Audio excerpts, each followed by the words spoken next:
Muy buenas tardes, queridos amigos, hermanos en Cristo. Aquí estamos para conversar una media horita sobre lo que es apuntes de teología. Y habíamos comenzado ya la introducción, vimos capítulo 1, ahora vamos a comenzar el capítulo 2, que tiene un título y es El conocimiento de Dios. Tenemos letra A, después tenemos con algunos puntos 1, 2 y 3 y 4. Tenemos letra B, tenemos también letra B y vamos a ir viendo también la letra C. Son partes que vamos a ver. Bien. A, B y C por el momento. Comenzamos entonces el tema. Toda la iglesia cristiana está de acuerdo en que la misma grandeza de Dios le hace incomprensible, pero que necesariamente puede y debe ser conocido para alcanzar la salvación. Y es interesante estar pensando en esta coincidencia de que todos los cristianos, la iglesia cristiana en general, por lo menos tiene un acuerdo. Dios, en su grandeza, es tan grande que es imposible comprenderlo con nuestra mente finita. O sea, Dios es infinito y nosotros somos finitos. Y que necesariamente lo tenemos que conocer para alcanzar la salvación. Esto no estaba en nosotros el poder hacerlo. Y ya comenzamos un primer paso que hasta ahora no habíamos visto con claridad. Ya empezamos a tomar distancia de ese Dios. No es porque Él no sea bueno, sino porque nosotros somos los que estamos muy lejos de Él. Y la salvación tampoco la podemos comprar ni anotarnos en un número para que nos toque un día, sino que acá tenía que ser una obra de Él, acercándose a nosotros para que le conozcamos. Yo me adelanto un poco a lo que vendrá luego del tema. Esto es solamente por el conocimiento que nos da el Espíritu Santo de la persona de Jesús. Y acá entramos de lleno, entonces, ya en lo que vamos a ir viendo, que son los principios de la teología bíblica.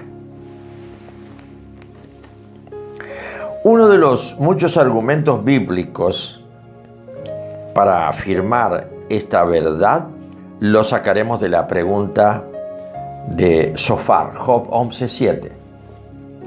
¿Descubrirás tú los secretos de Dios? Estos versículos bíblicos nos dejan como preguntándonos a nosotros mismos, o en el caso de Sofar, preguntando a Job: ¿qué pretendes? ¿Llegarás tú a la perfección del Todopoderoso? No podrás nunca. Eso es lo que afirma en Job. Y a la de Isaías 40:18, que dice: ¿a qué pues haréis semejante a Dios? ¿O qué imagen le compondréis? O sea, ¿cómo me puedo imaginar a Dios? Qué difícil que es esto, ¿eh? Así tener una especie de, si me decido, voy a ver cómo me imagino a Dios. Nada. Imposible. Nada. O sea que si en algo podés pensar y podés imaginarte a Dios, tenés que caer de rodillas a los pies de Jesús de Nazaret. No hay otra. Pero es un poco humillante para este siglo en el que vivimos, que de pronto nos encontremos como los mismos griegos hace más de 2000 años, que no podían aceptar en su pensamiento que Dios fuera algo cercano a nosotros. Así que el Todopoderoso no tiene imagen. ¿Qué imagen le podremos poner para relacionarnos con Él? Y esto también sucede a veces hasta de nosotros los cristianos cuando no tenemos una percepción clara de nuestra relación espiritual con el Espíritu Santo de Cristo. El apóstol Pablo dice, si el Espíritu de Cristo no mora en vosotros, no sois de Cristo. Podemos tener toda una religión, un conocimiento bíblico, pero no tenemos la conciencia de que Él está morando en mí y yo soy simplemente lo que dice la Escritura, un tabernáculo, un templo, cuerpo y alma y espíritu. Persona completa siendo templo del Dios Altísimo. Muy bien, ¿y ahora qué? Y cuando afirmamos estas cosas tan sencillas de lo que nos explica la Escritura, nos parece todo tan pequeño, tan de poca importancia ante las grandes ideologías de la ciencia y del mundo, que si no nos aferramos a que el Espíritu Santo nos convenza por dentro y nos refleje hacia afuera esta grandeza que llevamos, la fe se diluye y de pronto nos sentimos como los más miserables en la tierra, porque vemos gente que hace mucho alarde de sus posturas. Y podés ver en la televisión los reportajes que le hacen a las grandes personalidades. Yo. Y a mí esto, a mí qué. Todo una postura de un ego tan grande que han descartado a Dios. Y nosotros en nuestra argumentación de que Dios existe y que le conocemos, decimos, sí, porque yo conozco a Jesús. Pero ¿lo conoces en forma histórica, como está en la Escritura, presentado en los 4 evangelios, o lo conoces personalmente? No, yo nunca he hablado con Él. Entonces vos conocés a Jesús histórico. ¿Y el Jesús histórico? Entonces te da lo mismo como me pasa a mí. Puede ser que yo conozco a Jesús, conozco a San Martín, conozco a Belgrano, pero no le vi a ninguno. Ni a Jesús tampoco le vi nunca. Entonces, ¿cómo es que yo conozco a Dios? A través de la historia. Dios en el pueblo de Israel, Dios viniendo en forma del Mesías anunciado. Todo eso está bárbaro. Pero eso es historia, si quieres creer en la historia. Pero yo, fulano de tal, tengo una relación con ese Jesús histórico. Y no, porque Jesús histórico es como San Martín. Yo no puedo tener una relación con San Martín, pero sin embargo creo, como dicen todos, que pasó los Andes, que murió en Boulogne-sur-Mer, en Francia, y no sé cuántas cosas más. ¿Y dónde está? No sé, yo no tengo comunicación con él. Pero me resulta que ahora yo puedo decir, yo conozco a San Martín, el histórico. Yo conozco a Jesús, el histórico. Pero entonces, de esa manera, ¿cómo llegamos acá? Que pueda decir, yo conozco a Dios. Pobre de ti, si no te aferrás a la experiencia, porque todo lo que puedas decir es teórico. Ahora, decime algo que no sea teórico, algo que sea realmente transparencia de tu realidad. Has tenido un encuentro con Jesús, Él se ha mostrado, te ha convencido ahí en tu espíritu, porque en la mente es muy difícil aceptar que conoces a Dios, porque la mente humana es mente humana. Por eso el apóstol Pablo tiene algo extraordinario, que de pronto dice: yo ni a Cristo conozco en la carne. En la carne sería eso, históricamente. Yo ni a Cristo, ya no me interesa más la historia de Él. Me interesa solo lo que Él hizo. Me interesa que era Él. Pero no lo sé porque yo lea los evangelios, sino porque el Espíritu Santo en algún punto haga una vibración del Espíritu de Cristo que mora en mí. Si no, yo estoy haciéndome la película.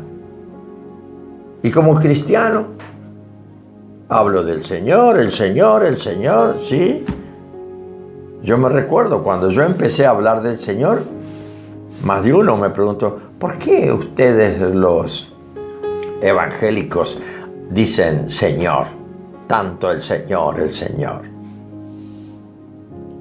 Y claro, yo no hablaba de María, no hablaba de santos, no hablaba, decía el Señor, el único Señor.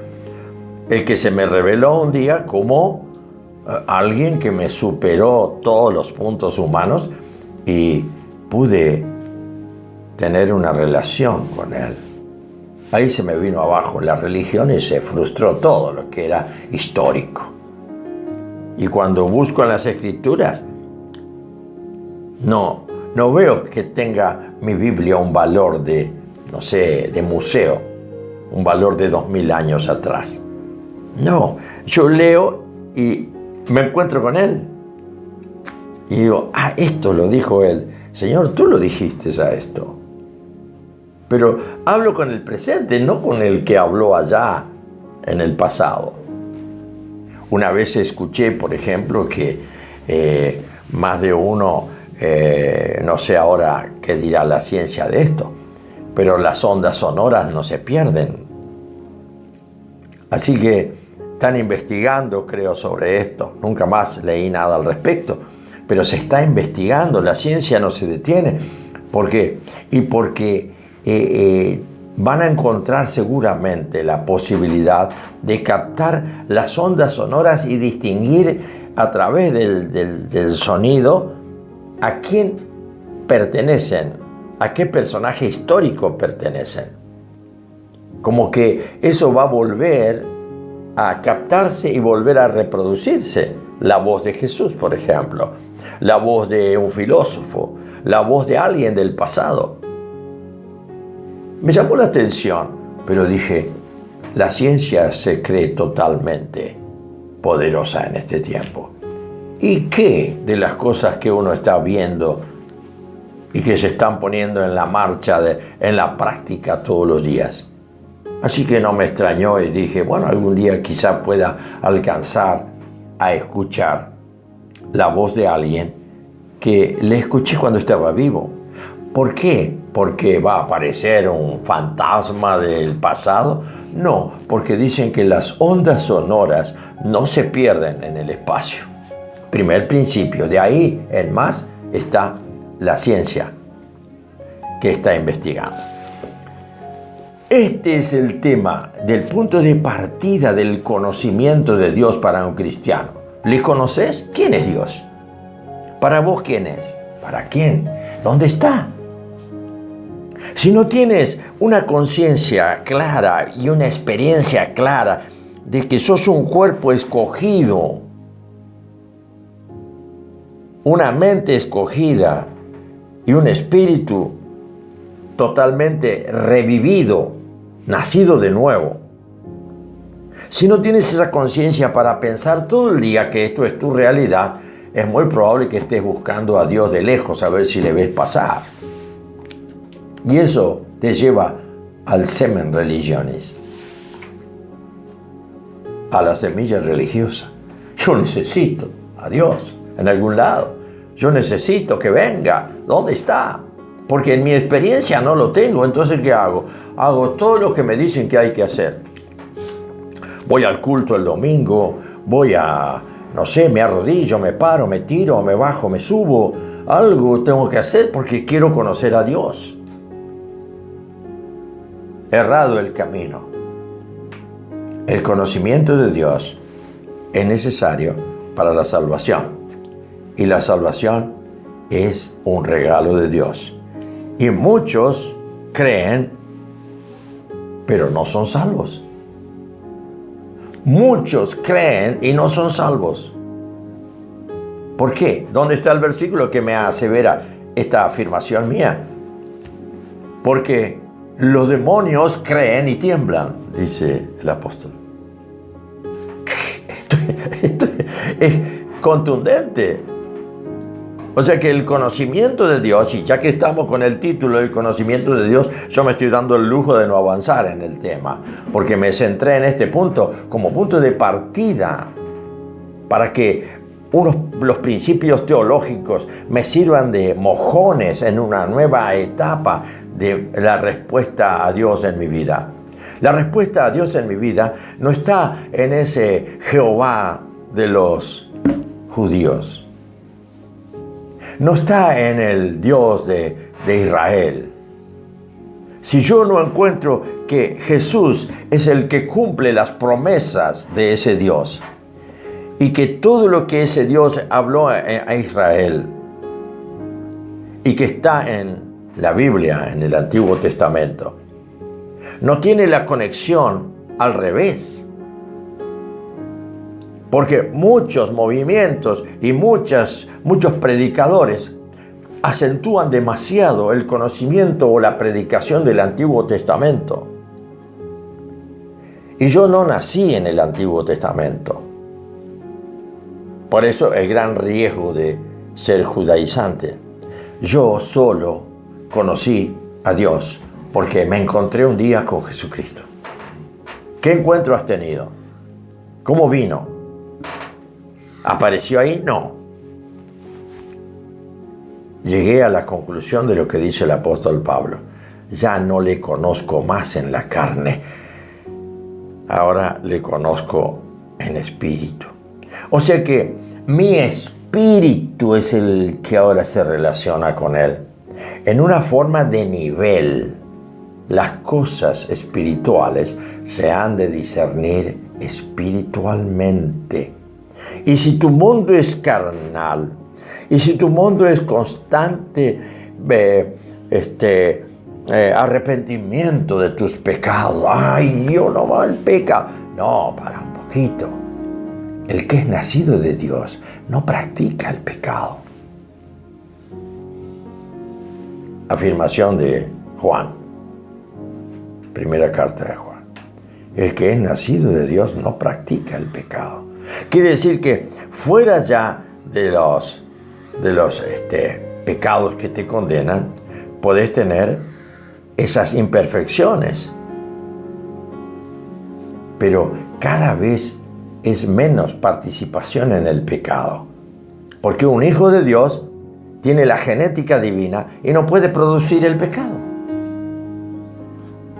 Ahora, el que produce el pecado puede producir el pecado porque hay una parte de izquierda dentro de nosotros, puede producir el pecado, pero inmediatamente toma conciencia de lo horrible que es eso y lo deja. Sabe que tiene que ir al piso y a ser lavado por la sangre de Jesucristo. El centro de toda mi vida es Jesús. Para todo es Jesús. Para echar demonios es Jesús. Si en algo estás contaminado por el pecado, por el mundo, o principios que todavía no han sido limpiados, es imposible que se vaya un demonio de una persona, aunque le grites con esos aparatos, ¿no?, para las multitudes. No se va el demonio, te mata de risa. Tenés que tener esa consistencia y esa,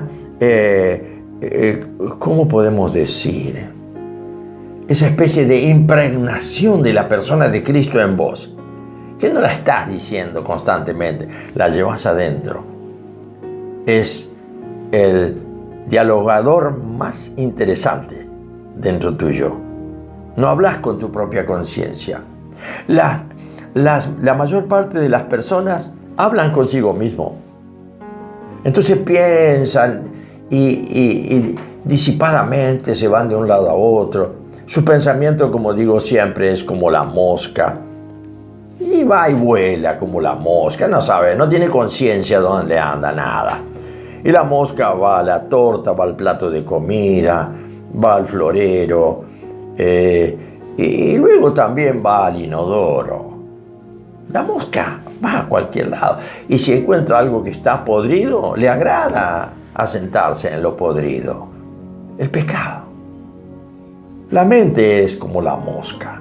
No distingue dónde se posa.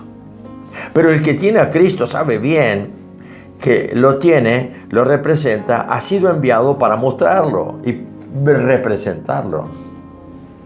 Entonces, los demonios huyen.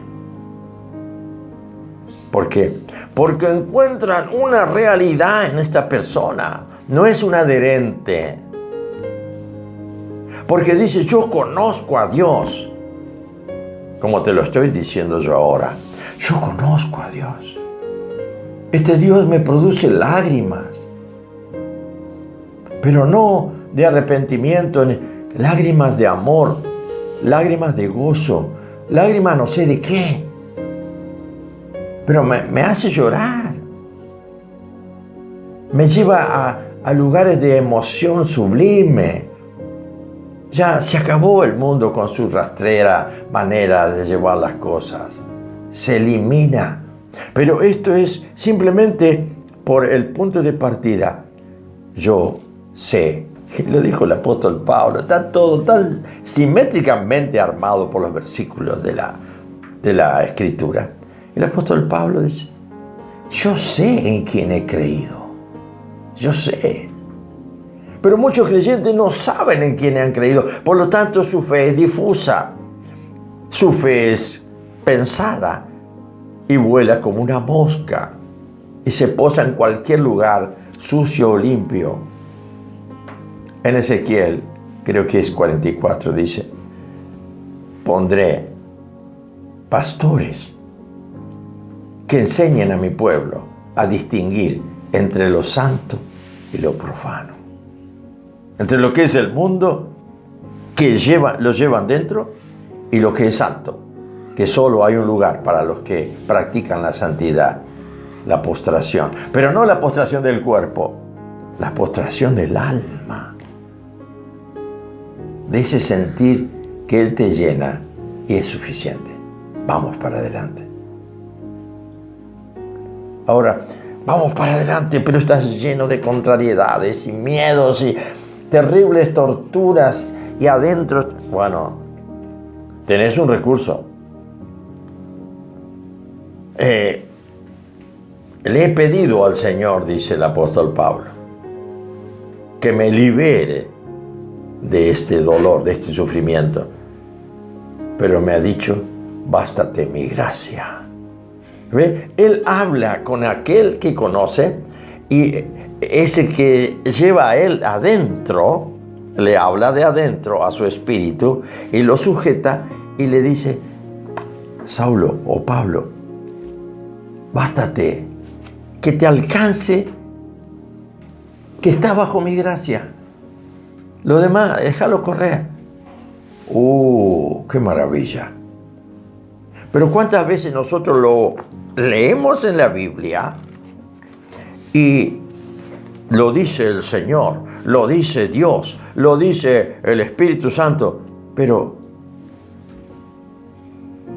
lo único que te satisface es que en realidad estás creyendo a un Pablo histórico? ¿Lo tenés como realidad adentro? ¿Te hace tanta falta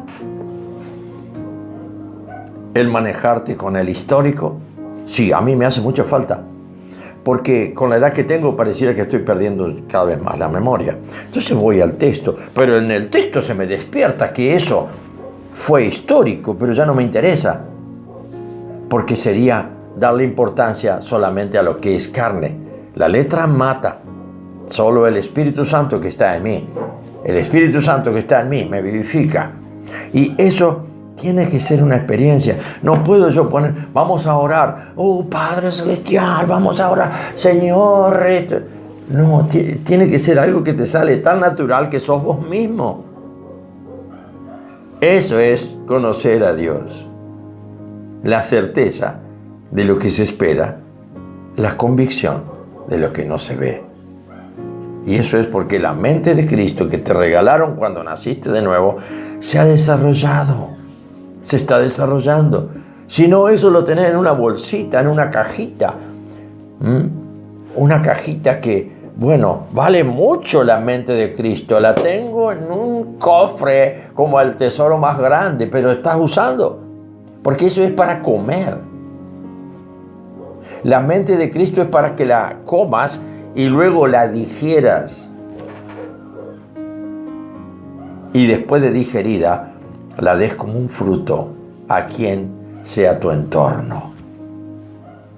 Esa vida doble de tener respeto al Jesús y al Espíritu Santo histórico de la Biblia. Es tremendo cómo se puede meter ahí, engañarte y hacerte creer que está todo bien porque lees mucho la Biblia. Y si sos católico, te haces la señal de la cruz y te haces una ilusión, pones las manos para arriba y decís, me estoy santificando cada vez más. ¡Qué ridículo! Y si sos evangélico, no sé qué línea o qué cosa, la Biblia, por favor, el libro, ¿dónde está? Esta noche quiero dormir con la Biblia en mi pecho para la cobertura contra los demonios. Estúpido. Tienes que hablar con aquel que te guarda. Primera de Juan. Y el maligno no te toca.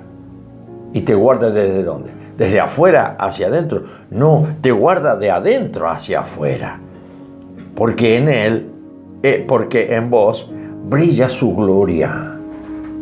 Y esa seguridad está en que nunca has guardado nada para ti. Le has dado todo al Señor. Y Él te dice, ante cualquier sufrimiento, como ya te dije, bástate mi gracia. Yo estoy contigo. Vamos para adelante. Conocimiento de Dios a través de Jesús. No hay otro camino. Él es el camino, la verdad y la vida. Que el Señor te bendiga en esta tarde.